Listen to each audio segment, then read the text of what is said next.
안녕하세요. 아우토예거 예거톡톡의 제이입니다. 저희가 이번 주말에 폴스타2라는 차를 리뷰를 하려고 준비를 하고 있는데요. 폴스타 도대체 무슨 차야? 하고 궁금해 하시는 분들이 있으실 거예요. 많이 알려지지는 않았거든요. 사실 나온 지도 얼마 안 됐고. 그래서 저희 예거톡톡에서 리뷰를 보여드리기 전에 이 폴스타가 무엇인지, 어떤 회사인지 간단하게 프리뷰를 해보도록 하겠습니다. 폴스타 북극성이라는 회사는 대체 무엇을 하는 회사일까요?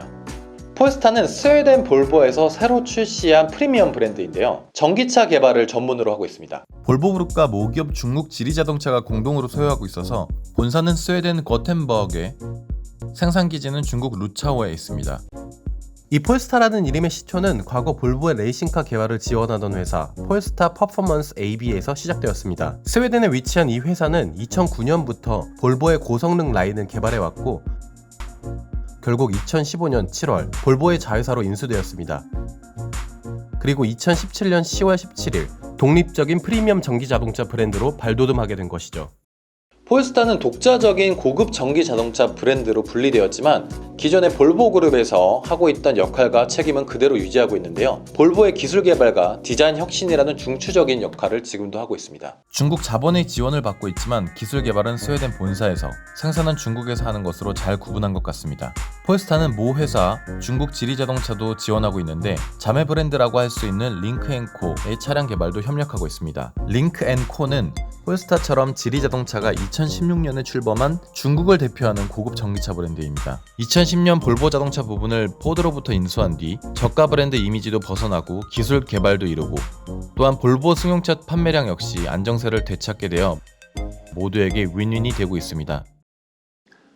잠시 문학소년이 되어 폴스타, 이 단어의 의미에 대해서 잠시 생각해봤는데요. 생각해보니 볼보가 왜 이름을 이렇게 지었는지 알 것 같습니다. 폴스타, 이 단어 의미를 생각해보면 볼보가 왜 이름을 선택했는지 고개가 절로 끄덕여집니다. 북극성은 북극에 가장 가까이 있는 별로 맨눈으로 잘 보일 만큼 밝아서 위도로 확인할 때 기준이 된다고 하는데요. 그래서 영어 폴스타, 북극성, 비유적인 의미로 길잡이, 주목의 중심이라는 뜻으로 사용됩니다. 이 의미에 맞게 볼보 폴스타도 친환경 전기자동차 시대를 이끄는 중심, 밝은 별이 되겠다는 의지가 느껴집니다. 알파벳을 사용하지 않고 브랜드 이름을 고스란히 상징하는 로고 역시 멋있어 보입니다. 그런데 이 로고에 딴지를 건 자동차 회사가 있었습니다. 바로 프랑스의 시트로엥이죠. 시트로엥은 폴스타가 자사의 로고를 도용한 것이라고 법정 소송을 걸었습니다. 시트로엥의 로고는 알파벳 V 2개를 뒤집은 모습으로 더블 쉐브런이라는 별명을 가지고 있습니다. 근데 폴스타의 로고는 알파벳 V라기보다는 직선을 활용한 별의 모습인데요. 어느 부분이 디자인을 도용했다고 한 건지 유사점을 찾기가 어렵습니다. 여러분은 보시기에 어떤가요?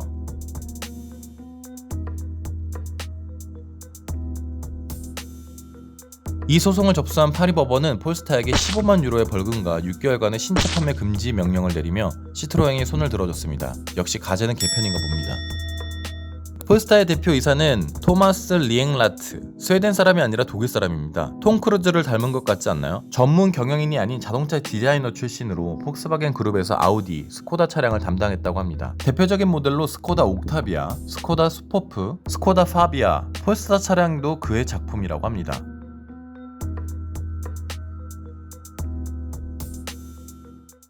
폴스타는 모델 이름을 숫자로 구분하고 있습니다. 폴스타 1, 폴스타 2, 폴스타 3 뭐 이런 식으로 말이죠. 근데 조금 아쉬운 거는 폴스타 1, 2, 3가 다 같은 트림은 아니라고 보시면 돼요. 2019년 말에 고급 하이브리드 쿠페 폴스타 1을 시작으로 2020년 6월 순수 전기차인 준준형 크로스오버 세단 폴스타 2를 공개했습니다. 그리고 앞으로 크로스오버 SUV인 폴스타 3를 2021년에, 고급 세단 폴스타 4를 2022년 내로 발표할 예정이라고 하는데요. 마케팅 활동도 잘하고 있는데요. 폴스타2는 출시 기념으로 유럽 투어 로드쇼를 하기도 했는데요. 2019년 5월 스웨덴을 시작으로 6월 네덜란드, 벨기에, 7월 영국, 8, 9월 독일, 10월 노르웨이까지 유럽 6개국 15개 도시를 순회하며 내구성을 증명하기도 했습니다. 전기차 점유율이 압도적으로 높은 노르웨이에서 좋은 퍼포먼스를 보여준 것이 큰 목표를 했다고 보여집니다. 독일 굴지의 자동차 전문지 아우토빌트에서 매년 각 부분 최우수 차량을 선정하여 황금 스티어링 상을 수여하는데요. 2019년 기아 엑셀시드, 2020년 현대 i20가 수상했던 유럽에서 이름 높은 시상식 중 하나입니다. 이 시상식에서 폴스타2가 2020년 올해의 중형 SUV 차량으로 선정되어 황금 스티어링상을 받았습니다. 이 황금 스티어링 휠 시상식은 TV에서도 방영될 정도인데요. 잠시 보여드리겠습니다. 최고의 차량을 선정하기 위한 과정을 보여주고 있는데요. 테크라, 아우토빌드 등 독일의 유명 자동차 관련 기관이 예선을 심사합니다. 이후 결선에서는 다양한 전문가들이 예를 들어 모터스포츠 선수, 정비사, 자동차 전문지 기자 등을 초빙하여 그들이 여러 차들을 직접 시승하고 평가할 수 있게 해줍니다. 이 과정을 통해 각 12개 부분의 최고 차량을 선정하는 것이죠. 물론 저희가 리뷰했던 A3도 최고의 컴팩트카로 선정되었고요. 폴스타에 대한 평가는 어떤지 한번 들어보실까요? Auto ist die Elektrosparte von Volvo eigentlich, aber eine komplett neue Firma. Und der Polestar 2 hat 408 PS und ist ein elektrisches Auto, aber auch Platz für 5. Es ist eine Limousine, bisschen höher gelegt, kein richtiger SUV, aber tolles Auto, gewinnt den Preis. 그리고 72명의 전문가들이 선정하는 GCOTY 올해의 독일차 어워드에서 최고의 럭셔리카로 뽑히기도 했습니다. 자, 이번 예고톡톡에서 폴스타가 어떤 브랜드인지 또 어떤 활동을 하고 있는지 가볍게 보여드렸었는데요. 폴스타2 1부 익스테리어, 2부 인테리어, 3부 주행까지 많이 기대 부탁드립니다. 이상 아우터예거 제이였습니다. 예고톡톡 아니에요? 그렇게요? 이상 아우터예거 예고톡톡 제이였습니다. Bis bald. Tschüss.